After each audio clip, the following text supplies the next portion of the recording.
When did you enlist? October 1941. How long were you in for? 4 years. Why did you enlist? I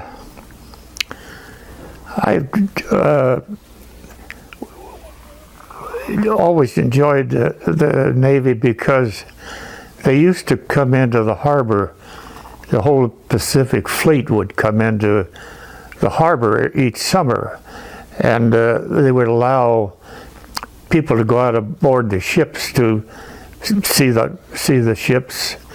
So I was about 15 years old, and I would go down, and they had about a 40-foot motor launch that took us out to the ships, and I saw those sailors just lounging around on the decks, and I remember walking by the galley and smelling all that nice odor of the food, and I thought, you know, this wouldn't be a bad life. I was just 17 years old when I joined, but I thought it'd be a great life. So I told my mother, I said, I think I'll join the Navy. And she said, don't you know that we're going to be possibility of being in a war with Japan? And I said, well, Ma, I don't know anything about wars, but anyway, she signed my enlisted papers, and I went in the Navy. I think it was about the 15th or 16th of October. What was boot camp like? I really enjoyed boot camp. It was just an entirely new experience for me, and the training wasn't difficult. I think it was just 6 weeks of training and learning how to march, carrying a rifle, which I never ever used, and met a lot of friends, and I enjoyed boot camp. Where were you on December 7, 1941? I was on my way home on leave from boot training in San Diego. I was on a train coming up through Southern California, and one of the attendants in the train came rushing through my car and said, Pearl Harbor's been bombed.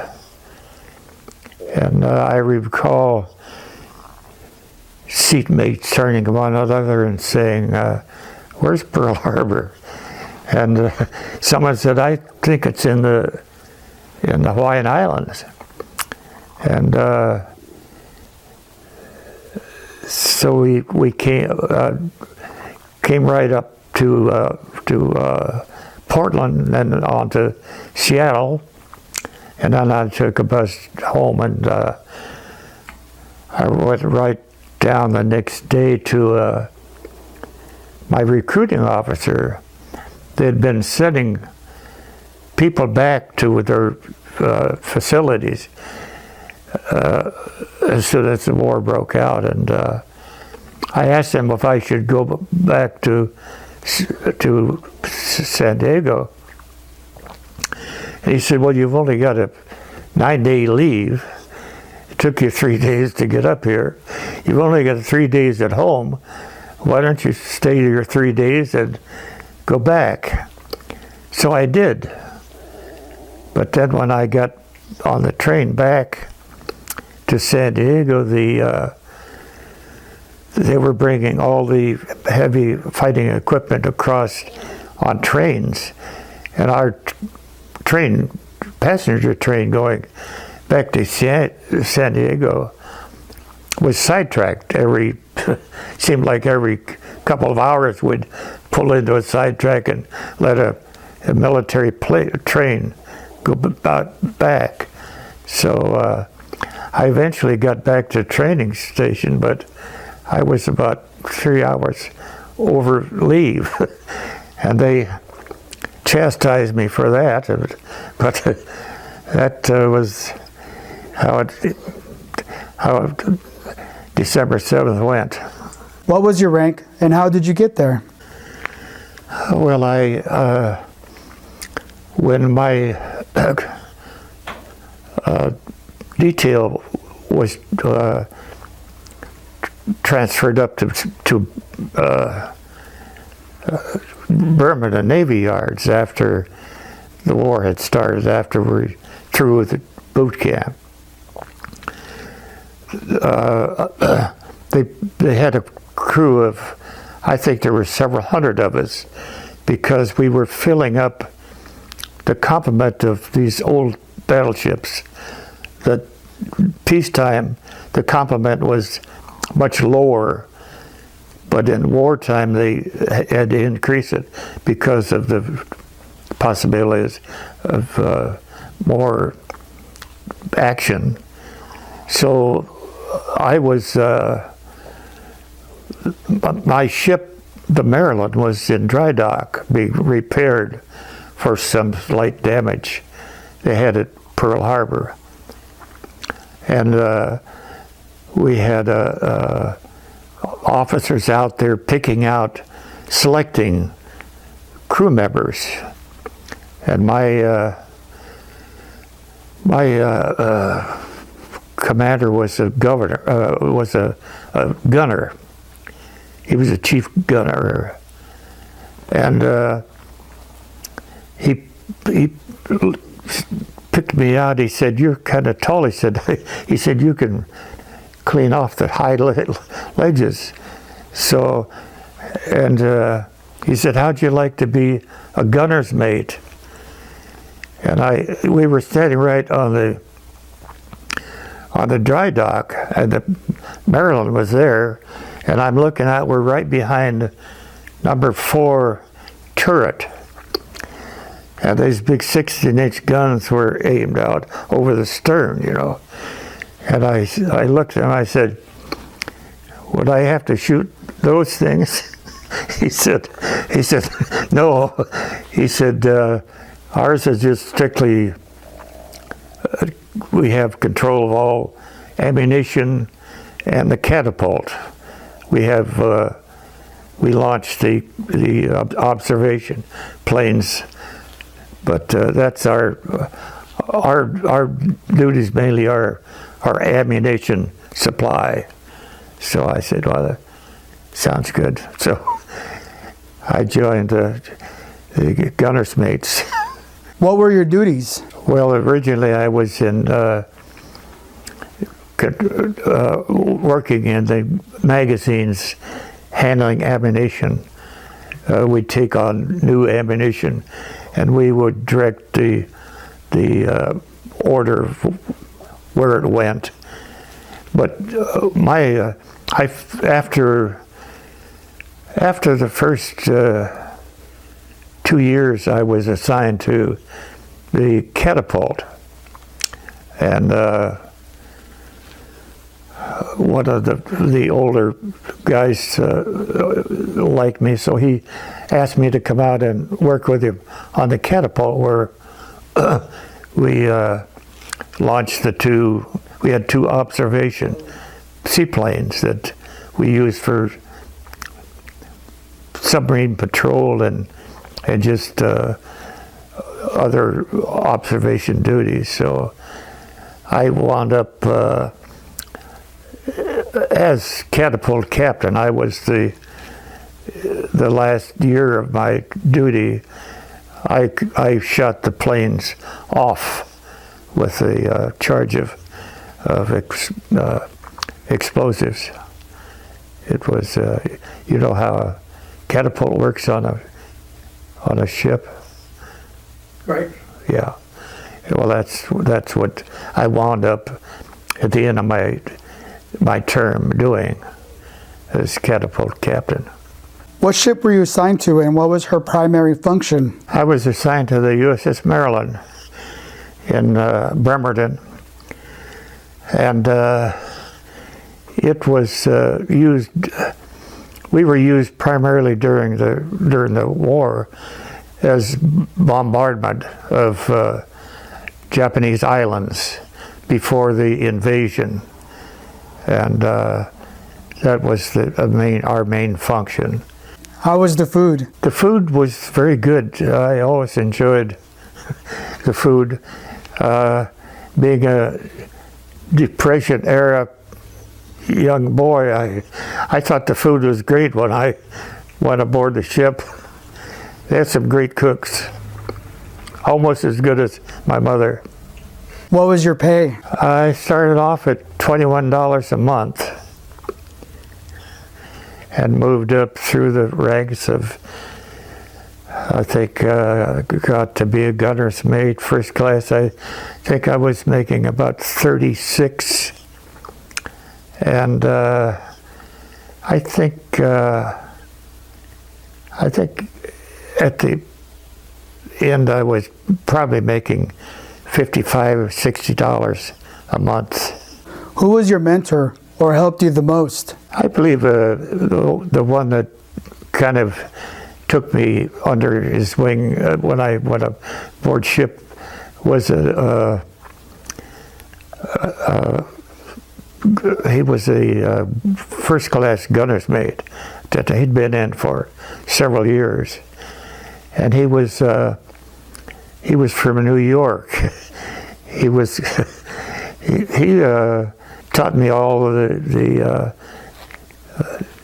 nuances of getting along in the group, and in fact he got me to work with him on the catapult, because its catapult was a 3-man crew, so he got me working on the catapult with him. So he was a very nice young guy.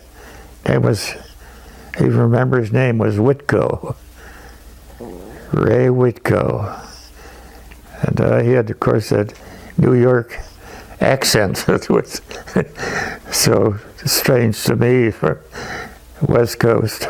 What was the longest you were away from home? A little over 2.5 years. When the ship, we finally got back to the States, and I got a leave. We were, I think, came back to Bremen for we re-gunned some of our anti-aircraft gun. So we were in Bremen in the Navy Yard, and I got I think a 10-day leave to come home. In the current Navy, sailors have access to internet or at least emails. What was the longest you went without contacting home? Well, it was just inconvenient. It was because we moved around so much during the war that they never really knew where we were. You know, the mail seemed to have a long time catching up with it. I'd get my mother wrote regularly, and there'd be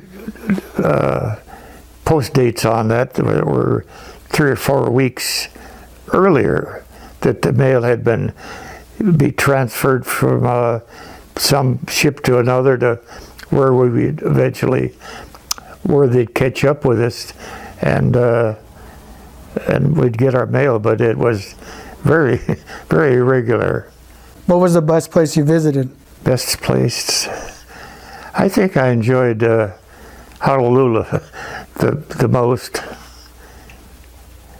We had some good times too, and we were in San Francisco quite a bit, so we had some nice times there.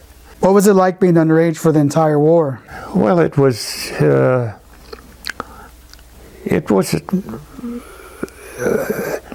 fine. I actually the time went well, and I didn't mind. The only thing was that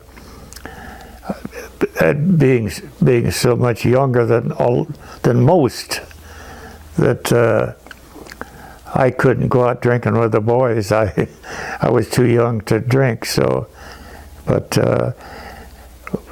we at my age, I spent a lot of time, like San Francisco, Seattle, going to movies. That's about all I could do because I couldn't get into bars and drink with my drinking friends. So. What battles were you involved in? The first battle we were engaged in was at Tarawa, or Tarawa, whatever pronunciation. That was our first bombardment, and then we went to Kwajalein Island. Another one was Saipan.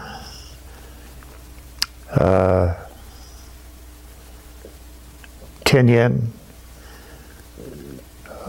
We had a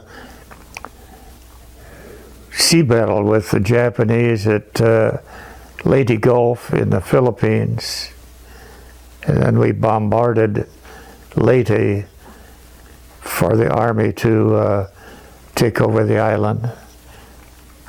And our last operation was Okinawa, just before the end of the war. Was the Maryland ever directly attacked? Yes, we had a torpedo blow off our bow at Saipan. We were in the harbor at Saipan, and a Japanese torpedo plane got in there and launched a torpedo and blew our big part of our bow off.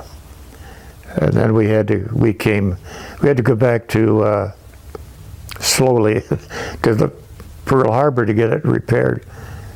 But the convenient thing about having this stuff done in a war, you had it fixed right away, because we, of course, with no real bow, it took a long time to get from Saipan to Pearl Harbor. When we got there, they had already made the new bow, from their prints, All they did was we went into a dry dock and they cut the thing off and put the new bow on, and we were out of there in a short time, right back into action again. So it was really something to see. We were hit in the Philippines by a suicide plane, and then we were hit again on Okinawa with a suicide plane. They got pretty desperate towards the end of the war, so they were sending all these young boys up in suicide planes to see if they could make a dent in our fleets, I guess. What was the scariest thing that ever happened? I think our first combat operation, they didn't really know what to do with these old battleships, because they were practically obsolete during the war, because they had all the new ones, North Carolina, all those later models. So we were just used for bombardment. And the first place we bombarded was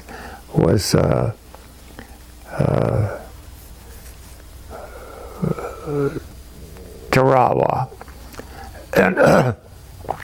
and we actually got a little bit too close, because they had, I think they said they had 3 or 5 inch guns emplacements on the island. And we got in bombarding. I thought we were way too close, because I was on the catapult, and we were just launching a plane. I thought we were launching it late because they were already shooting at us. So we were getting the plane trained out to launch, and right, of course, we're right on the stern, and I'm looking out, trying to work on getting the plane ready, catapult ready, and I see big splashes. There's one short of our wake.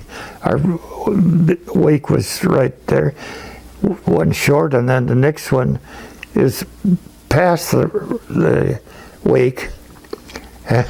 They were getting the range, and then we made a big turn and managed to get the observation plane off. But that was scary, because here they were just moving up on us with those shore batteries, and I thought, oh my God, they're gonna put one right into the catapult. But I think that was about the scariest time for me. I think after that we just kind of got more used to it, and the more action you got into, I thought the more you just accepted it rather than get too panicky about it. Did you lose any buddies? I never lost any friends in combat. I lost a couple in accidents aboard ship. A couple of my good friends were handling pyrotechnics. We had pyrotechnics that they were really useless during the war, because they were designed to put these big drums. They weighed about 50 pounds, 50 or 60 pounds. And they had a little igniter on the top of them, and they were designed to put on the bow, and then the smoke was supposed to cover the ships so the airplanes couldn't see them, which to me was absolutely ridiculous. Anyway, my two friends were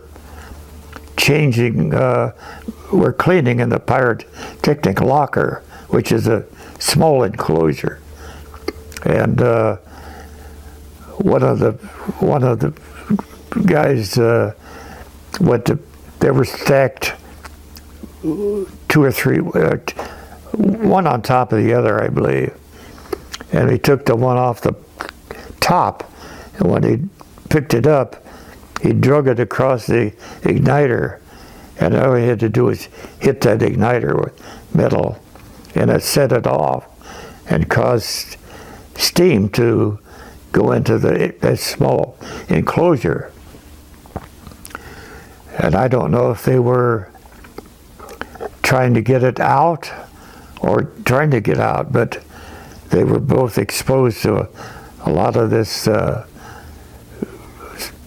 gas from the tank, and they took him to the hospital in Honolulu, but they passed away about 2 days later from the gas. Do you have family members that served? Yes, I had two brothers that were in the armed guard. They were on transports. One of them was on the East Coast, and the other one was on the West Coast through the war. My older brother, he made a lot of trips up to hauling supplies up to Russia. He went through that up to up to Murmansk, and they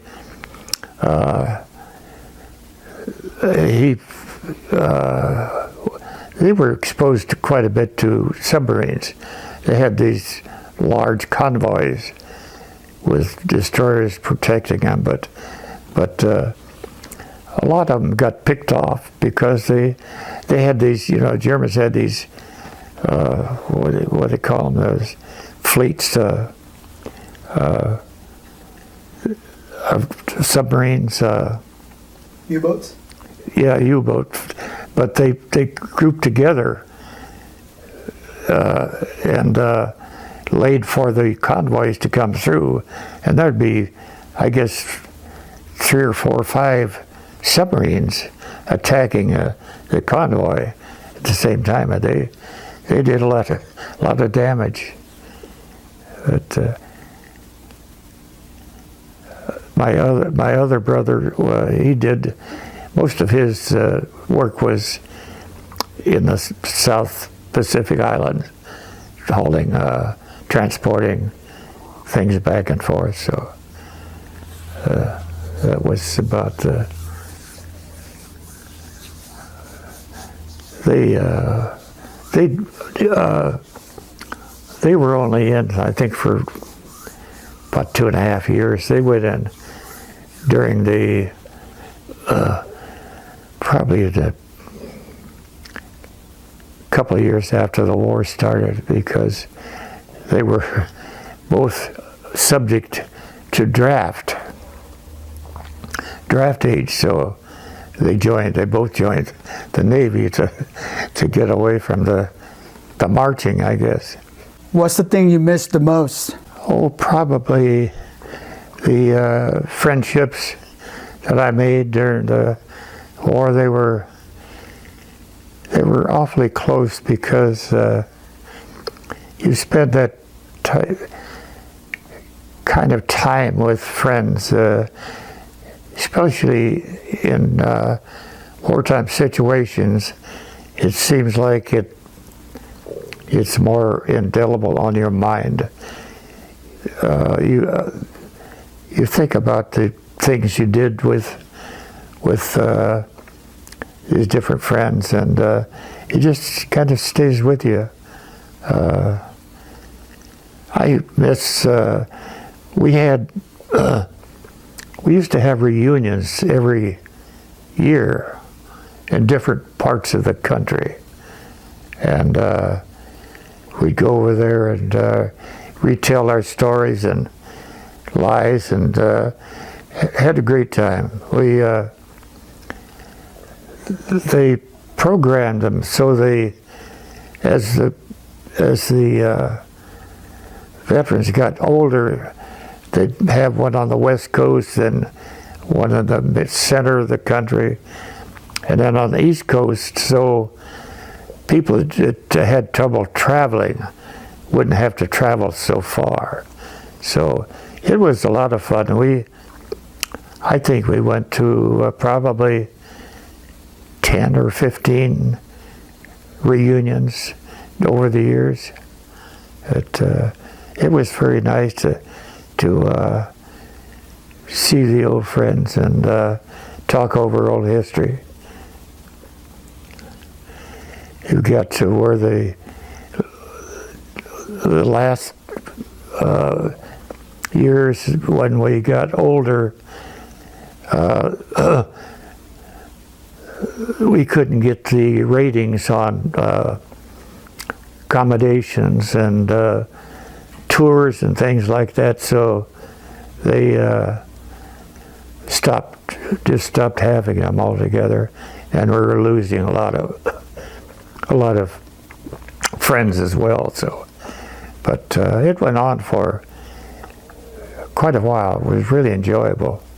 Saw a lot of the country too that I hadn't seen before. We had a couple of our reunions in Denver, and one in Colorado Springs, one in Denver, and they were really enjoyable. How do you feel about your service while you were in? I felt good about doing what I did, and it was. I've always felt that I was doing the best I could for my country. I've always thought that it was well worth those 4 years to avoid what could have possibly happened. So yeah, I was happy with what I did. How about in the years directly after the war? Well, I went to work at a mill in town, and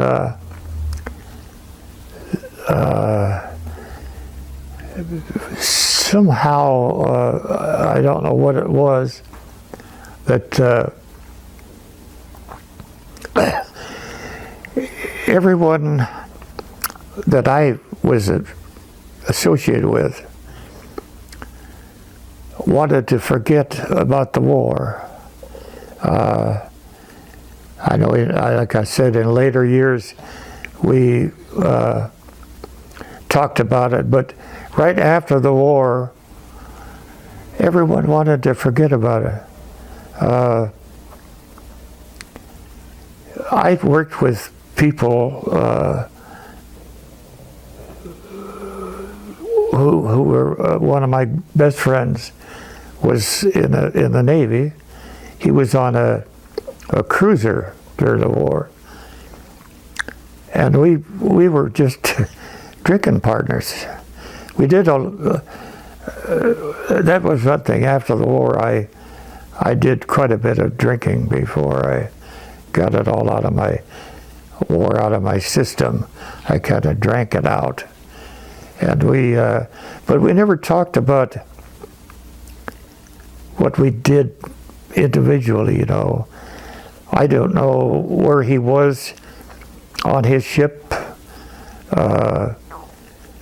Even my brothers and I, we didn't discuss what we did during the war. Very little commentary about what we were so eager to forget about it, I guess, that we just at that period we didn't want to. We wanted to just get away from it and forget about it. Later, when conditions were different, we got older, then we discussed it a lot more thoroughly. But after the war, it was a little different situation. You just wanted to get away from it. How about in recent years? To me now, they're just memories, some good memories, some bad. But mainly about the nice people that I met, that I served with during the war. They're the ones that stay in my memory. How many people do you still keep in touch with? I don't have anyone anymore that I communicated with. They've all passed away over the years, so I guess I'm the only one left of my wartime friends. How do you feel when you see the American flag? Makes me feel good. I feel patriotic. When I see it on somebody's seat cover, I like to go over and hit him in the head with a shovel.